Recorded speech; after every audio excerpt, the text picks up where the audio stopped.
Friends, welcome to our channel. जैसा कि आप लोग देख सकते हैं कि रेलवे के एग्ज़ाम्स की डेट घोषित हो चुकी है और बहुत सारे रेलवे एग्ज़ाम्स के फॉर्म भी अप्लाई हो रहे हैं। ठीक है, तो एकदम बहुत सारी भर्तियां आ चुकी हैं, तो उसी को ध्यान में रखते हुए हम इसको दोबारा से कंटिन्यू कर रहे हैं सीरीज।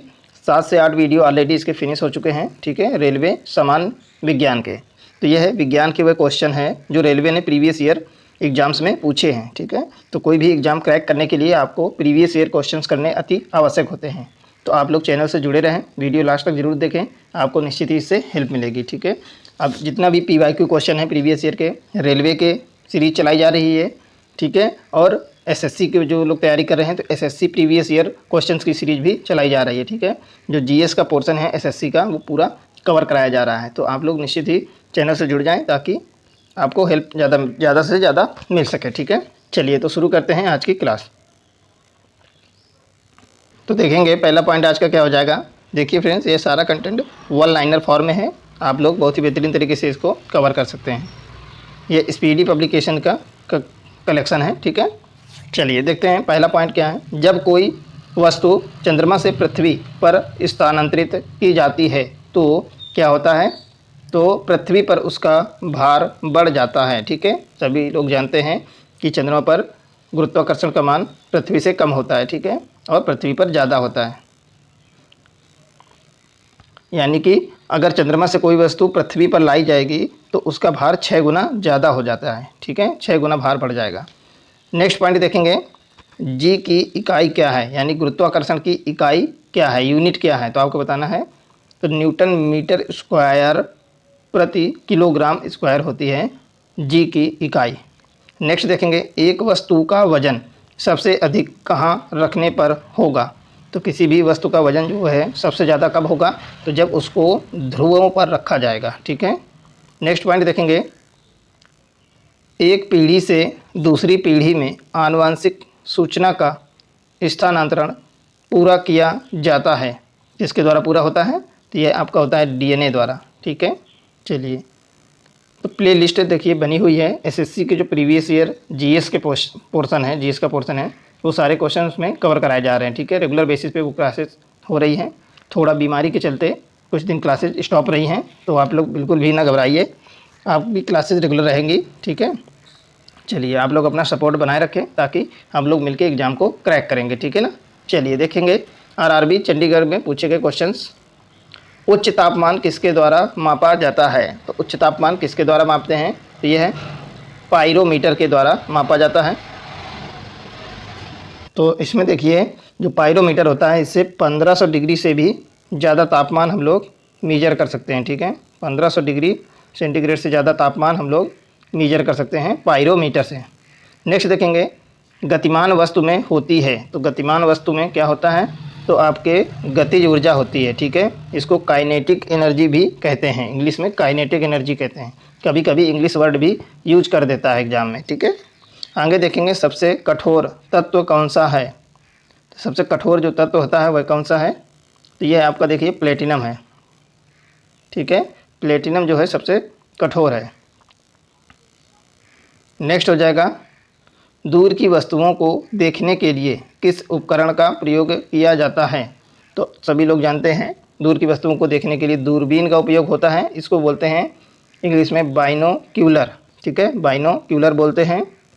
नेक्स्ट हो जाएगा, बैरोमीटर का उपयोग होता है, तो किस लिए होता है बैरोमीटर का उपयोग, तो वायुमंडलीय दाब को मापने के लिए बैरोमीटर का उपयोग किया जाता है। ठीक है, चलिए नेक्स्ट देखेंगे, जल का आयतन सबसे कम होता है, तो जल का आयतन जो होता है सबसे कम कब होता है, तो 4 डिग्री सेंटीग्रेड पर सबसे कम होता है जल का आयतन। आप लोग देख सकते हैं कि जो जल का घनत्व होता है वह 4 डिग्री सेंटीग्रेड पर सबसे अधिक होता है। ठीक है, घनत्व जो है सबसे ज़्यादा होता है और आयतन सबसे कम होता है 4 डिग्री सेंटीग्रेड पर। और जो आपका बर्फ़ का आयतन होता है जल से ज़्यादा होता है। ठीक है, और बर्फ़ का घनत्व जल से कम होता है। आयतन जो है बर्फ़ का जल से ज़्यादा रहता है हमेशा, लेकिन जो घनत्व की बात आती है तो घनत्व आपका जल का ज़्यादा होता है, बर्फ़ का कम होता है। ठीक है, बर्फ़ का घनत्व जल के घनत्व से हमेशा कम रहता है। ठीक है, चलिए नेक्स्ट देखेंगे क्या हो जाएगा। इसी प्रकार से बीच बीच में आपको इम्पोर्टेंट पॉइंट्स भी बताते रहेंगे, ठीक है। नेक्स्ट देखेंगे न्यूटन की गति का कौन सा नियम जड़त्व की व्याख्या करता है। तो कौन सा नियम करता है, तो प्रथम नियम व्याख्या करता है। और न्यूटन ने दिए थे टोटल 3 नियम, न्यूटन ने टोटल 3 नियम दिए थे, ठीक है। तो पहला जो है आपका जड़त्व का नियम है। अब देखिए जड़त्व का नियम क्या कहता है। जड़त्व का नियम कहता है कि अगर कोई वस्तु गतिमान है तो वह गतिमान रहना चाहती है, अगर स्थिर है तो स्थिर रहना चाहती है, जब तक उसमें कोई बाह्य बल न लगाया जाए। तो यह होता है आपका जड़त्व का नियम, ठीक है। और दूसरा जो होता है आपका F बराबर ma होता है, यानी कि बल बराबर द्रव्यमान गुणित त्वरण होता है, ठीक है। द्रव्यमान और त्वरण के गुणन को बल कहते हैं। और तीसरा जो नियम होता है न्यूटन का वह होता है क्रिया प्रतिक्रिया का नियम, यानी कि एक्शन रिएक्शन रूल कहते हैं न्यूटन के तीसरे नियम को। तो इस प्रकार से आप लोग तीनों नियम जान सकते हैं। अल्फांसो है, अल्फांसो क्या है, तो ये आम का एक प्रकार है, ठीक है, एक प्रजाति है, आम का एक प्रकार है अल्फांसो। नेक्स्ट हो जाएगा न्यूटन के नियमों की खोज, गति के नियमों की खोज किसने की, किसने की थी, तो यह न्यूटन ने की थी, ठीक है। न्यूटन ने गति के नियम दिए थे। सबसे हल्की धातु कौन सी होती है, सबसे हल्की धातु कौन सी होती है। अभी अभी आपने पढ़ा कि सबसे भारी धातु, ठीक है, यहाँ पे देख सकते हैं आप लोग अभी पढ़े थे सबसे कठोर धातु, ठीक है, सबसे कठोर धातु प्लेटिनम है। और आपकी सबसे हल्की धातु कौन सी हो जाएगी, तो सबसे जो है हल्की धातु आपकी है लिथियम, ठीक है, सबसे हल्की धातु है लिथियम, इसका सिंबल होता है Li। नेक्स्ट देखेंगे पौधे का कौन सा अवयव प्रश्वसन का कार्य करता है, कौन सा करता है, तो ये पत्ती जो होती है यह प्रश्वसन का कार्य करती हैं। नेक्स्ट देखेंगे छोटे बच्चों में ऐंठन मरोड़ होने का कारण किस वजह से होता है, ऐंठन और मरोड़ छोटे बच्चों में, तो यह विटामिन B6 की कमी की वजह से हो जाता है, ठीक है, विटामिन B6 की वजह से ऐंठन या मरोड़ हो जाता है, ठीक।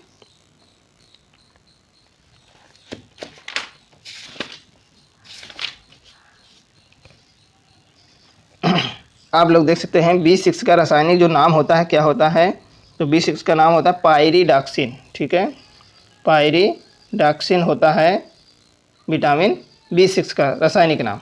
नेक्स्ट देखेंगे पोलैंड सीमेंट के प्रमुख संगठकों में शामिल है, क्या शामिल है, लाइम, सिलिका और एल्यूमिना, ये 3 चीज़ें शामिल हैं किसमें, पोलैंड सीमेंट के संगठकों में।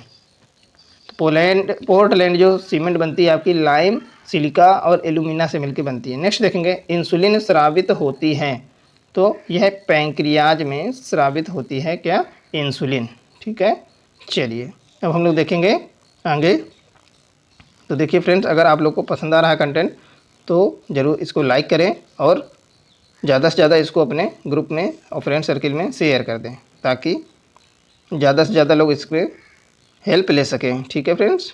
और कंटेंट पसंद आता है, ठीक है, एक्सप्लेनेशन पसंद आता है, वीडियो पसंद आता है तो इसको ज़रूर लाइक करें, इससे हमको नया वीडियो बनाने के लिए मोटिवेशन मिलता है। चलिए देखेंगे, बहुत ही बेहतरीन कलेक्शन है, आप लोग जुड़े रहें और जैसे जैसे आप लोग का सपोर्ट मिलेगा क्लासेज और बेहतरीन तरीके से आपको और क्लास की लेंथ और बढ़ा दी जाएगी, ठीक है। चलिए देखेंगे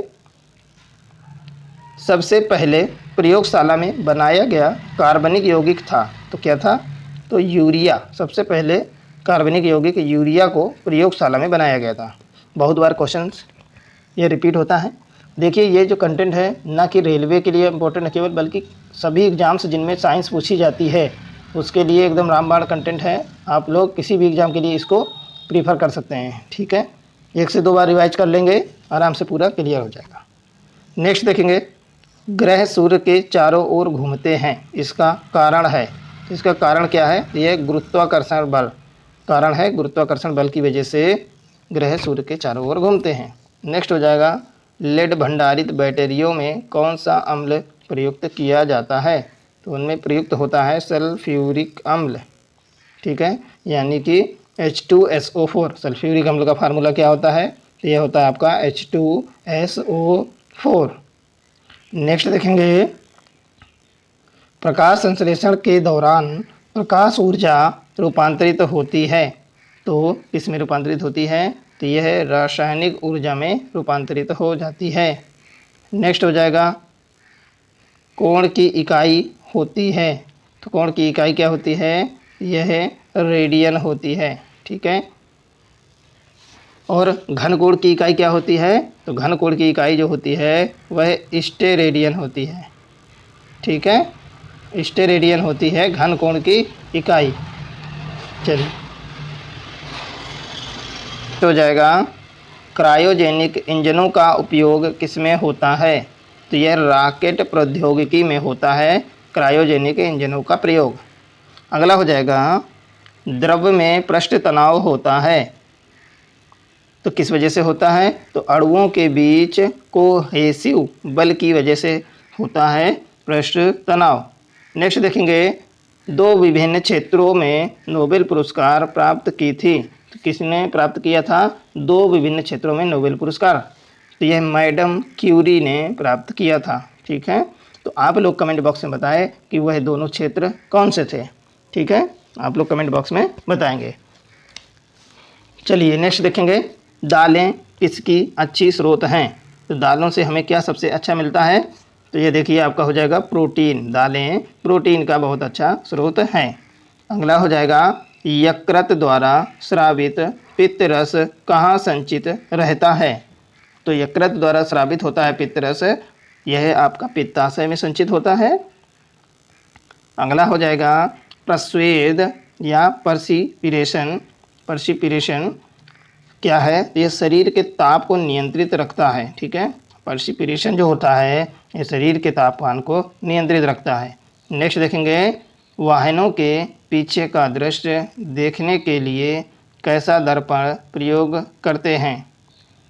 तो रियर व्यू के लिए कौन सा दर्पण उपयोग होता है? तो यह उत्तल दर्पण यूज होता है, ठीक है। पीछे का दृश्य यानी पीछे के वाहनों को देखने के लिए। नेक्स्ट हो जाएगा गैसीय अवस्था में पदार्थों को संपीड़ित करना आसान है। क्यों आसान है? क्योंकि इस अवस्था में अणु अपने मध्य दीर्घ अंतराल रखते हैं। तो गैसीय अवस्था में पदार्थों को संपीड़ित करना आसान है क्योंकि इस अवस्था में अणु अपने मध्य दीर्घ अंतराल मेंटेन रखते हैं। नेक्स्ट देखेंगे नींबू और संतरे में उपस्थित अम्ल होता है। तो कौन सा अम्ल होता है? तो यह साइट्रिक अम्ल होता है। नेक्स्ट देखेंगे ग्लोबल वार्मिंग के लिए मुख्य रूप से किस गैस को उत्तरदायी ठहराया गया है? तो किसको ठहराया गया है? तो ग्लोबल वार्मिंग के लिए CO2 जो कि 54% योगदान देती है और CH4 यानी मीथेन इसका योगदान 30% है, ठीक है। ग्लोबल वार्मिंग के लिए जिम्मेदार ठहराया गया है। नेक्स्ट हो जाएगा किसी रेफ्रिजरेटर में फ्रीजर शीर्ष पर रखा जाता है। तो रेफ्रिजरेटर में फ्रीजर जो है शीर्ष पर रखा जाता है क्योंकि ताकि संवहन धाराओं के द्वारा अंदर के पूरे भाग को ठंडा रखा जा सके, ठीक है। ऊपर से भारी होती है, ठीक है, गैस, तो ऊपर से नीचे की ओर भगती है जिससे पूरा फ्रीजर ठंडा हो जाता है संवहन के द्वारा, ठीक है। नेक्स्ट देखेंगे एक साधारण घड़ी गर्मी में सुस्त हो जाती है क्योंकि पेंडुलम की लंबाई बढ़ जाती है, इसलिए दोलन काल बढ़ जाता है। एक साधारण घड़ी गर्मी में सुस्त हो जाती है क्योंकि पेंडुलम की लंबाई, जो घड़ी की पेंडुलम होता है उसकी लंबाई बढ़ जाती है, ठीक है, इसीलिए दोलन काल भी बढ़ जाता है। चलिए नेक्स्ट देखेंगे हम लोग